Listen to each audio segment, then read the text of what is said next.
tous les Camerounais apprécient le Kumba Bread, le pain qui vient de Kumba, mais on ne les retrouve pas dans toutes les boutiques.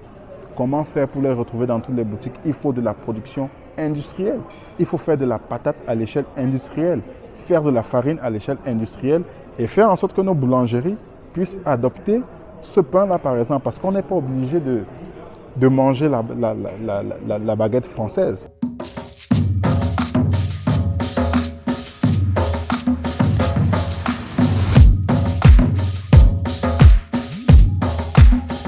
Je pense qu'on peut parler d'une agro-industrie locale au Cameroun. Ça existe, il y a des agro-industries qui sont présentes sur le marché.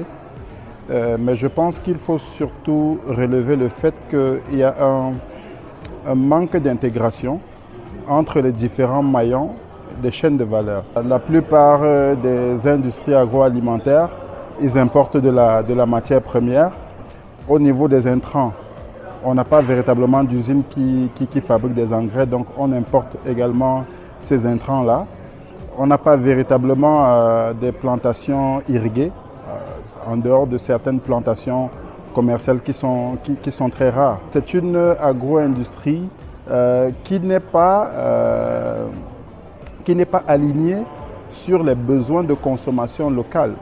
C'est-à-dire que les Camerounais consomment le manioc, la banane plantain, la patate et autres.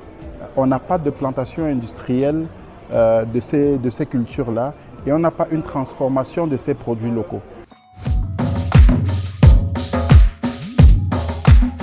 Le Cameroun a cette richesse-là d'avoir 5 zones agroécologiques différentes dans lesquelles on peut produire différentes cultures. Donc, on a des terres arables. Je pense qu'au jour d'aujourd'hui, on n'exploite que 20% de notre potentiel de terres arables.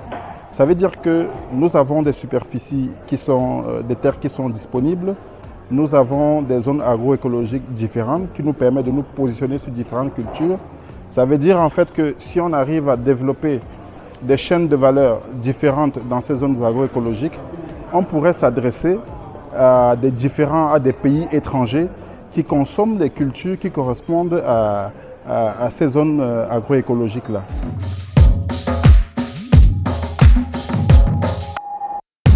On a beaucoup travaillé sur les cultures de rente depuis très longtemps, mais on n'a jamais pensé à un véritable changement d'échelle dans les cultures que nous consommons nous-mêmes.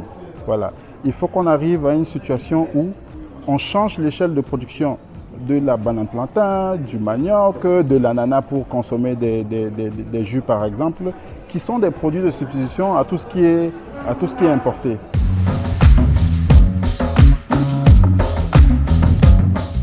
C'est qu'il faut intéresser les hommes d'affaires à la semence, à l'agriculture intensive également et à la transformation des produits locaux.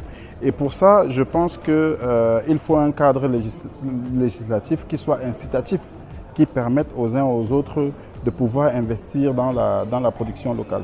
Nous devons produire des semences à l'échelle industrielle. Nous devons maîtriser la biotechnologie. Et pour ça, il y a un effort à faire au niveau du financement de la recherche également. Après avoir mis en place l'industrie de production de la semence, il faut mettre en place un cadre incitatif à la création de plantations industrielles.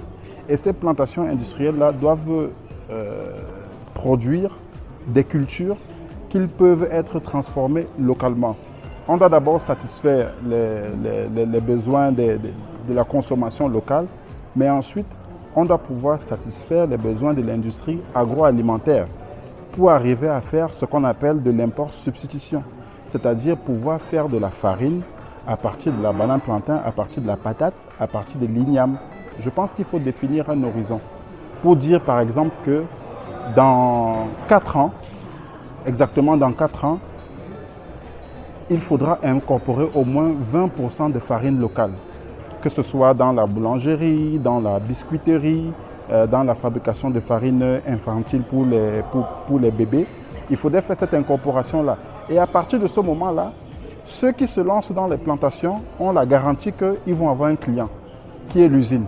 Et ceux qui se lancent dans la transformation industrielle ont la garantie qu'ils ont un marché. Ensuite, il faudra aussi un peu protéger notre économie en progressivement réduire les avantages qui sont accordés à un certain nombre de produits qui sont importés.